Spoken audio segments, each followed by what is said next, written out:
Halo anak-anak ibu sekalian, kembali kita akan belajar pada hari ini di tema yang baru, tema yang keempat, globalisasi.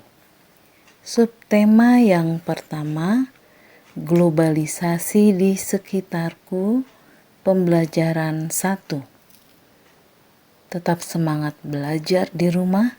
Siapkan diri kalian untuk belajar dengan baik. Kita berada di era globalisasi.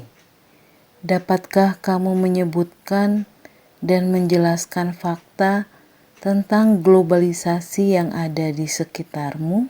Ayo mengamati. Amati berbagai produk yang ada di sekitarmu. Produk tersebut bisa berupa pakaian, tas, atau sepatu yang kamu, temanmu, dan gurumu kenakan. Bisa juga makanan dan minuman atau produk lain yang ada di sekitar kelas dan sekolah. Bisakah kamu menerka negara mana yang memproduksinya? Lengkapi tabel di atas berdasarkan peta dunia berikut. Kalian bisa melihat peta yang ada. Nah, di peta ini sesudah kalian perhatikan, kalian amati, ada batik yang berasal dari Indonesia. Kemudian produk boneka dari negara Tiongkok. Ada produk permadani yang berasal dari Turki. Kemudian mobil yang berasal dari Jepang. Ada juga jam tangan dari Swiss. Kemudian produk susu dari Selandia Baru. Globalisasi memungkinkan beragam produk dari negara lain dapat kita temui. Kita bisa menemui berbagai makanan dari negara lain seperti pizza, jam tangan, atau boneka dari negara lain. Produk Indonesia juga bisa ditemui di luar negeri, misalkan batik. Perkembangan komunikasi dan transportasi menjadikan barang-barang tersebut mudah ditemui di negara lain. Diskusikan bersama teman tentang beragam hal yang ingin kamu ketahui lebih lanjut tentang globalisasi. Tuliskan pada kolom berikut. Nah, kira-kira apa yang ingin kalian ketahui lebih lanjut tentang globalisasi? Mungkin kalian ingin mengetahui apa itu globalisasi, bagaimana dampak positif globalisasi, bagaimana dampak negatif globalisasi. Pada era globalisasi ini, Indonesia juga melakukan kerjasama dengan negara lain, termasuk dengan negara-negara ASEAN. Bagaimana peran Indonesia dalam kerjasama di bidang sosial budaya dengan negara-negara ASEAN? Menlu Hillary Clinton promosikan angklung ke dunia. Menjelang akhir pertemuan ke-44 Menteri Luar Negeri ASEAN, tepatnya pada tanggal 22 Juli 2011 malam, di Hotel Nusa Indah Bali, diselenggarakan acara makan malam. Acara tersebut dihadiri lebih dari 50 menteri luar negeri. Tampak Menteri Luar Negeri Amerika Hillary Clinton dan Menteri Luar Negeri dari negara-negara ASEAN, Cina, Rusia, Uni Eropa, peninjau, dan tamu dari berbagai negara lain. Tentu saja berbagai makanan tradisional dihidangkan dan berbagai kesenian daerah ditampilkan, seperti tari-tarian tradisional Jakarta, Bali, dan Aceh. Sebagai acara puncak adalah penampilan angklung interaktif oleh saung Mang Ujo. Semua hadirin dibagikan angklung berbagai tangga nada, kemudian memainkannya bersama-sama dengan dipimpin oleh Daeng Ujo. Tampak semua undangan berbahagia. Mereka dihadiahi angklung yang baru saja mereka mainkan sebagai tanda mata dari Indonesia. "It's for you, a souvenir from Indonesia," kata Daeng Ujo, sang komandan. Malam yang berkesan itu sangat membantu dalam menciptakan iklim yang kondusif. Malam tersebut membuat pertemuan para menteri luar negeri ASEAN dan berbagai pertemuan bilateral lainnya berlangsung sukses. Foto Ibu Hillary Clinton pun menghiasi berbagai surat kabar di dunia. Berkat angklung, Bu Hillary Clinton pun menjadi duta Indonesia. Cermati pertanyaan berikut berdasarkan artikel berita tersebut. 1. Bagaimana bentuk kerjasama Indonesia dengan negara-negara Asia Tenggara di masa globalisasi ini? Bentuk kerjasama Indonesia dengan negara-negara Asia Tenggara diantaranya kerjasama pertemuan Menteri Luar Negeri ASEAN. Bagaimana peran Indonesia dalam kerjasama tersebut? Dalam pertemuan ke-44 Menteri Luar Negeri ASEAN, Indonesia berperan sebagai tuan rumah. Berbagai makanan tradisional dihidangkan dan berbagai kesenian daerah ditampilkan seperti tari-tarian tradisional Jakarta, Bali, dan Aceh. Sebagai acara puncak adalah penampilan angklung interaktif oleh saung Mang Ujo. Semua hadirin dibagikan angklung berbagai tangga nada, kemudian memainkannya bersama-sama dengan dipimpin oleh Daeng Ujo. Bagaimana peran angklung dalam acara tersebut? Angklung membantu menciptakan iklim yang kondusif. Para tamu undangan terlihat bahagia dan senang, sehingga pertemuan para menteri luar negeri ASEAN dan berbagai pertemuan bilateral berlangsung sukses. Carilah informasi tentang berbagai bentuk kerjasama di bidang sosial dan budaya yang dilakukan oleh Indonesia dengan negara-negara ASEAN.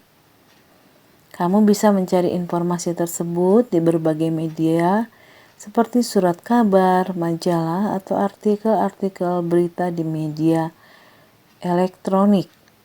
Tuliskan informasi yang kamu dapat dalam diagram berikut. Nah, di sini ada diagram kerjasama Indonesia dengan negara-negara di Asia Tenggara di bidang sosial budaya di masa globalisasi. Nah, bentuk kerjasamanya di bidang sosial, Indonesia mengirimkan bantuan kemanusiaan kepada negara-negara yang dilanda bencana alam atau konflik.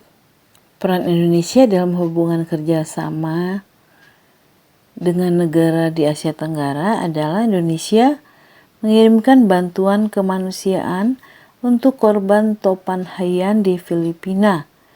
Selain itu, Indonesia juga memberikan bantuan untuk para pengungsi di Rakhine State di Myanmar. Kemudian di bidang budaya, bentuk kerjasamanya Indonesia turut berperan aktif dalam kegiatan kebudayaan ASEAN. Perannya mengirim tim kesenian untuk mengikuti dan mempromosikan kesenian dan budaya Indonesia ke berbagai negara di dunia. Kemudian mengundang seniman dari negara tetangga untuk mengadakan pentas seni di Indonesia. Kemudian juga menyelenggarakan festival dan pekan film. Juga mengadakan festival seni. Kita sering mendengar bahwa abad 20 merupakan abad globalisasi. Berbagai peristiwa dari berbagai belahan dunia dapat kita saksikan langsung melalui layar televisi pada jam, menit, atau bahkan detik yang sama. Kita dapat berhubungan dengan sanak saudara, kerabat, atau sahabat yang berada di negara lain dengan mudah. Kita seakan hidup dalam satu desa yang sangat besar. Ayo membaca. Baca teks eksplanasi ilmiah berikut dengan teliti. Menghasilkan energi listrik. Pembangkit listrik tenaga air. Listrik memiliki peran penting di era globalisasi. Tidak dapat dipungkiri bahwa globalisasi terjadi karena perkembangan teknologi di berbagai bidang yang didukung oleh peran listrik sebagai sumber energi di dalamnya. Dengan ditemukannya televisi, komputer, dan telepon genggam, arus informasi kemudian menyebar dengan begitu cepat ke berbagai negara di berbagai belahan dunia. Kebutuhan akan listrik kemudian menjadi suatu hal yang harus dipenuhi bagi semua negara di era globalisasi saat ini. Listrik dihasilkan di pusat pembangkit menggunakan beragam sumber energi. Pada pembangkit listrik tenaga air atau PLTA, air dari waduk atau sungai. 1. Masuk melalui pintu. Yang kedua, yang diatur oleh kartu pengaman. Ketiga, air kemudian masuk ke tangki pengaman tekanan. Keempat, air di dalam pipa pesat. Kelima, mengalirkan dan mengarahkan air ke turbin.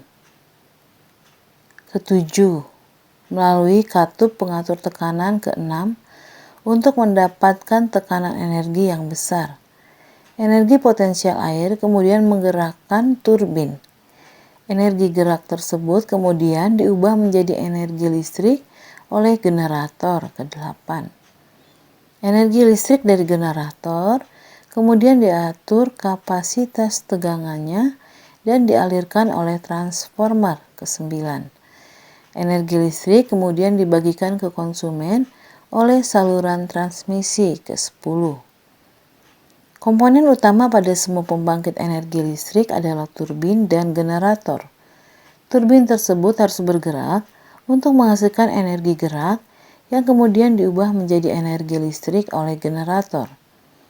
Energi penggerak turbin selain dari aliran air juga bisa didapat dari angin atau PLTA, panas bumi atau PLTU, dan sumber energi lainnya. Adakah sumber energi di daerahmu yang bisa digunakan sebagai pembangkit energi listrik? Baca kembali teks tersebut dengan teliti. Tuliskan informasi penting dalam setiap paragraf pada diagram berikut. Nah, di paragraf pertama yang merupakan topik masalah, listrik memiliki peran penting di era globalisasi. Di paragraf kedua merupakan deret penjelas, listrik dihasilkan di pusat pembangkit menggunakan beragam sumber energi. Paragraf ketiga merupakan kesimpulan dan pesan atau pendapat pribadi penulis.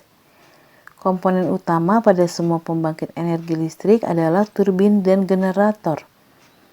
Energi penggerak turbin selain dari aliran air juga bisa didapat dari angin atau PLTA, panas bumi atau PLTU, dan sumber energi lainnya. Ayo menulis.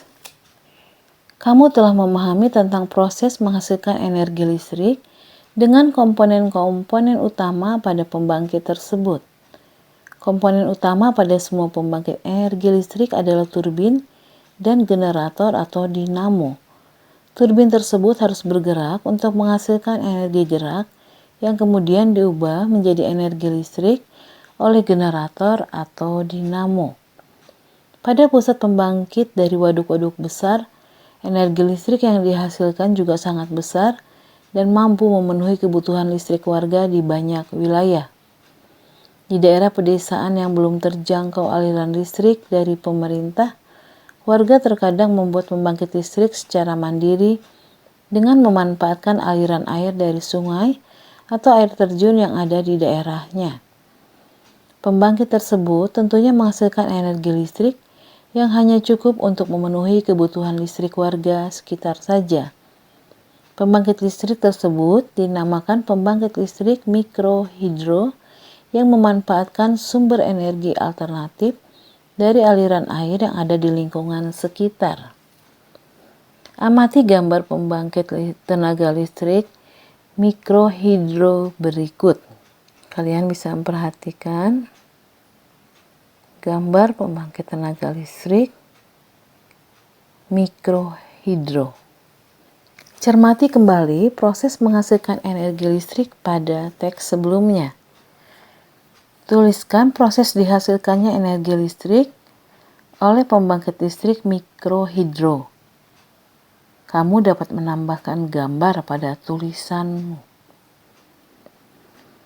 Air sungai yang mengalir dari hulu bukit dengan mengalir dan melewati kincir air.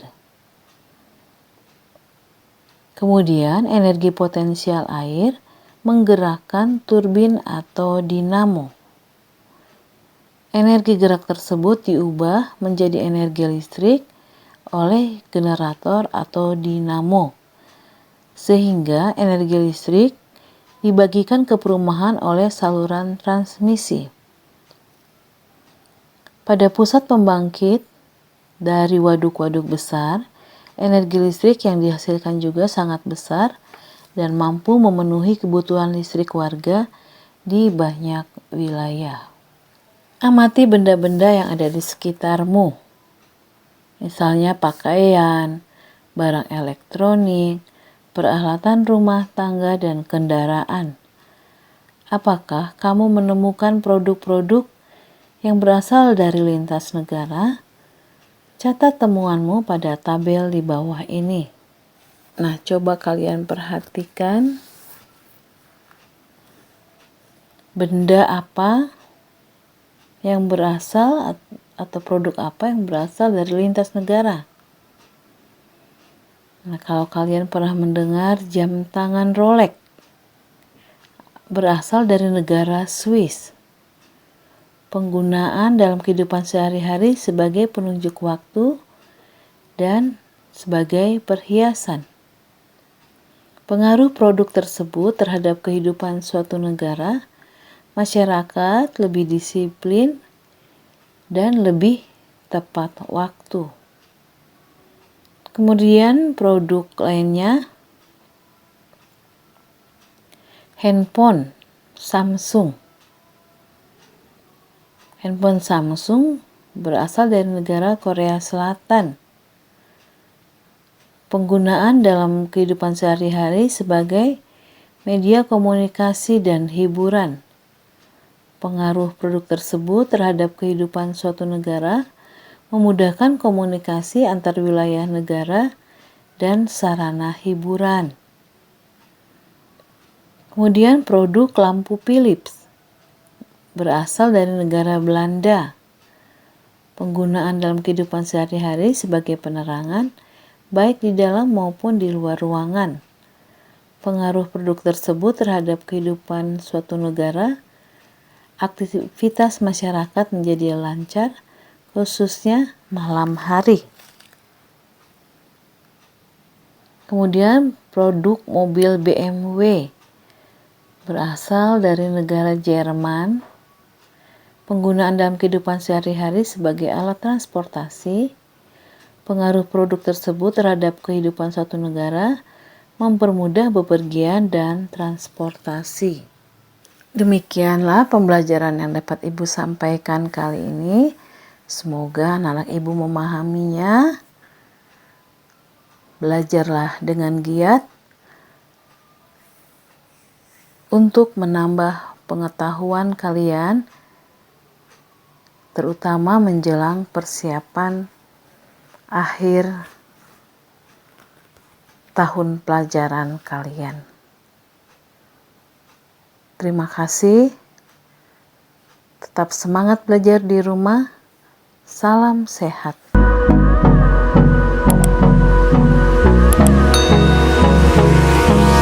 Hold me close. close till I get up. Time is barely on our side. I don't wanna waste what's left. The storms we chase are leading us, and love is all we'll ever trust.